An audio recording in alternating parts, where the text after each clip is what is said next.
সালের মামলায় অ্যারেস্ট করা হয়েছে।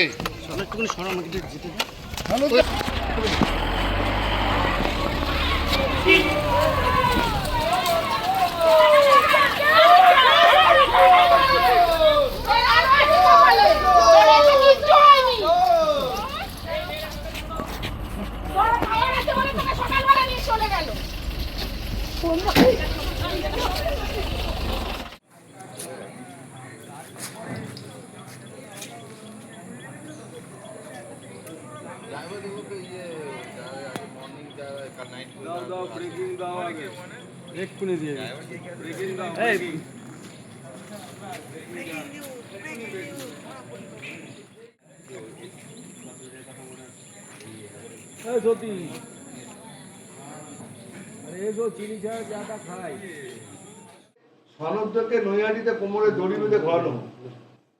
শুধু কোমরে দড়ি বেঁধে ঘোরালোটা খুব একটু কম হয়ে যাবে। যা অত্যাচার করেছে, যেভাবে মহিলাদের উপরে শ্লীলতাহানি করেছে, মহিলাদের উপরে মেরেছে, অভয়া ঘটনা যখন মিছিল বেরিয়েছিল তাদেরকে মেরে হাত ভেঙে দিয়েছে, পা মাথা ফাটিয়ে দিয়েছে, জামা ছিঁড়ে দিয়েছিল, সে তার উপরে অত্যাচার যা করেছে সে মায়েরা, দিদিরা, বোনেরা, সাধারণ মানুষ ক্ষমা করবে না। অভয়া ঘটনা তো কোনো পলিটিক্যাল আন্দোলন ছিল না, তো সাধারণ মানুষের আন্দোলন ছিল, তার উপরেও অত্যাচার হয়েছিল। তো আমার মনে হচ্ছে এটা কম কথা ডিমান্ড আছে, একটু বেশি ডিমান্ড হওয়া উচিত। অবৈধ সম্পত্তিও কি সিজ করার কথা বলবেন? অবৈধ সম্পত্তি তো সিজ হবেই। ওর তো এই ম্যাটারটা ইনকাম ট্যাক্স টেক ওভার করা উচিত। যত গ্রোথ হয়েছে অত গ্রোথ তো মানে বলা যায় না। ওষুধের ব্যবসায় করতো না, জাল ওষুধের ব্যবসা করতো। ইএসআই যে ওষুধ আছে, যেখানে ডিপো থাকে, যেখান থেকে ওষুধ সাপ্লাই হয়, গোডাউন থাকে, ওখান থেকে ওই ইএসআই ডক্টরদের সঙ্গে কিছু অফিসারদের সঙ্গে হাত মিলিয়ে সেই ওষুধটা পাচার করত। বললাম তো অনেক কিছু ওর সঙ্গে যুক্ত আছে। ওর যা মানে যতগুলো কয়েকশো কোটি টাকা ওর কাছে, ডাম্পার থেকে নিয়ে, বুলডোজার থেকে নিয়ে, আপনার জেসিবি থেকে নিয়ে, আপনার মনে আছে ওই কল্যাণী হাইওয়েতে যত ড্রেন তৈরি হয়েছে, আপনি যান ড্রেনটা, ড্রেন যেভাবে তৈরি হয়েছে, ইট মারলে ড্রেন ভেঙে যাবে, মানে লোহা শাবল মারতে হবে না, ইট মারলে ভেঙে যাবে। পুলিশি হেফাজতে থাকাকালীন মৃত্যু হয়েছে, কি কারণে মৃত্যু এবং এই মৃত্যু কি পূর্ণাঙ্গ তদন্ত দাবি করবে আপনি বিধায়ক হিসাবে? তৃণমূলের কাউন্সিলর, দেখুন, তৃণমূলের প্রাক্তন কাউন্সিলর, তার স্বামী হচ্ছে বীরজু কিয়ট। শুধু এইটুকুই পরিচয় নয়, কমল অধিকারীর সঙ্গে থাকতো, এবং পুলিশ কেন অ্যারেস্ট করেছে, কি কেসে অ্যারেস্ট করেছে, তার থেকে কি পেয়েছে, এটা আমি এক্ষুনি বলতে পারবো না। এটা প্রশাসন জানে। এবং কি কারণে মৃত্যুটা তার কি কারণে, স্বাভাবিক মৃত্যু নাকি জখম মৃত্যু, সেটা তো বিভিন্ন ডাক্তারি পরীক্ষা, পোস্টমর্টেম রিপোর্ট এর পর বোঝা যাবে। তবে প্রশাসনের মতন প্রশাসনের উচ্চপদস্থ অফিসাররা এটা দেখে নেবে যে কেন, কি কারণে হয়েছে, কেন হয়েছে। আমরা সরকারের তরফ থেকে সরকারিভাবে আমি বিধায়ক হিসেবে বলতে পারি যে বীজপুরের প্রতিটা নাগরিক আমার চোখে সমান। প্রশাসন সেক্ষেত্রে আমার থেকে যদি কোনো সহযোগিতা তারা চায়, নিশ্চয়ই দেবো। বলছি তো, তারা বাড়ির লোক যে ধরনের সহযোগিতা চাইবে, আমি এই বীজপুরের প্রতিটা মানুষের বিধায়ক, ফলে মানুষ যে ধরনের, তাদের পরিবারের লোক যে ধরনের সহযোগিতা চাইবে তারা পাবে।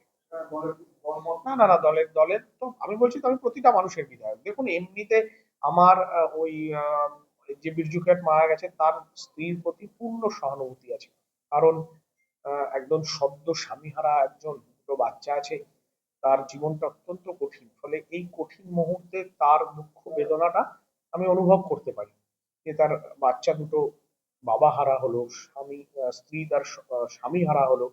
ফলে তার প্রতি আমার পূর্ণ সহানুভূতি আছে, এবং আমি আর 5টা মানুষ বীজপুরে যেমন তাদের প্রতি সহানুভূতি আছে, আমার এনার প্রতিও সহানুভূতি আছে। একজন বিধায়ক হিসেবে ওনারা আমার কাছে যে ধরনের সাহায্য চাইবেন সেই ধরনের সাহায্য পাবেন। হ্যাঁ, অবশ্যই বলার প্রয়োজন নেই, পুলিশ পূর্ণাঙ্গ তদন্তই করবে, সবটাই ঠিকভাবে হবে, এ নিয়ে কোনো সন্দেহ নেই। এখন কি কেসে পুলিশ ধরেছে আমি জানি না, কিছু আহ, এখন এদের কাছে আমি আপনাকে বলি যে কমল অধিকারীর খুব ঘনিষ্ঠ ছিল এরা, ফলে এদের কাছে ইলিগাল আর্মস, প্রচুর টাকা পয়সা কোথায়, এই যে অজয় মালি, বিরজু কেওট, সোমনাথ গাঙ্গুলি এবং আরো কিছু আছে যারা পালিয়ে আছে, এই নানু, দেখছেন তো বীজপুরে একের পর এক আর্মস এদের থেকে এর মধ্যে 9টা আর্মস রিকভারি হয়ে গেছে এবং আরো প্রচুর আর্মস আছে। ফলে কমল অধিকারীর খুব ঘনিষ্ঠ ছিল এরা, সমস্ত ইলিগাল কাজ এদের দিয়ে হতো। এবার পুলিশ তার মধ্যে কোন কি কারণে ধরেছে সেটা পুলিশই ব্যাপার। এবার পুলিশ তার থেকে কি পেয়েছে বা কেন ধরেছে এটা পরিবার সহযোগিতা চাইলে আপনি একদম বীজপুরের প্রতিটা নাগরিকের বিধায়ক আমি। এটা একদম রাজনৈতিক রং না একদমই না। ওনাকে তিনি অসুস্থ ছিলেন না হতে পারে অসুস্থ ছিল, দীর্ঘদিন ধরে দেখুন ভোটের পর থেকে এরা পালিয়ে পালিয়ে বেড়াচ্ছে, লুকিয়ে বেড়াচ্ছে, এদের নামে বিভিন্ন মামলা আছে। এই সময় চুরি, দুর্নীতি, এক্সটর্শন, সমস্ত কিছু মামলা এদের কাছে আছে, পালিয়ে পালিয়ে আছে। আমিও শুনছিলাম যে তারা এই সময় পালিয়ে পালিয়ে ঘুরে ঘুরে রাস্তায় রাস্তায় দিন কাটাতে হয়েছে হয়তো, ফলে কিছু অসুস্থতা থাকতে পারে। এবার কি আছে, অসুস্থ ছিল না না ছিল না অন্য ঘটনা আছে, তো সবটাই তদন্ত হলে বোঝা যাবে। তাই তো এ জানতো, এর কাছে অনেক কিছু তথ্য ছিল, সেই তথ্যগুলো তো নিশ্চয়ই এই মুহূর্তে দাঁড়িয়ে সেগুলো পাওয়ার আর কোনো সম্ভাবনা থাকলো না। তবে এর পাশাপাশি আরো অনেকে জানে, এবার তাদেরকে থেকে পুলিশ নিশ্চয়ই সেগুলো ব্যবস্থা করবে।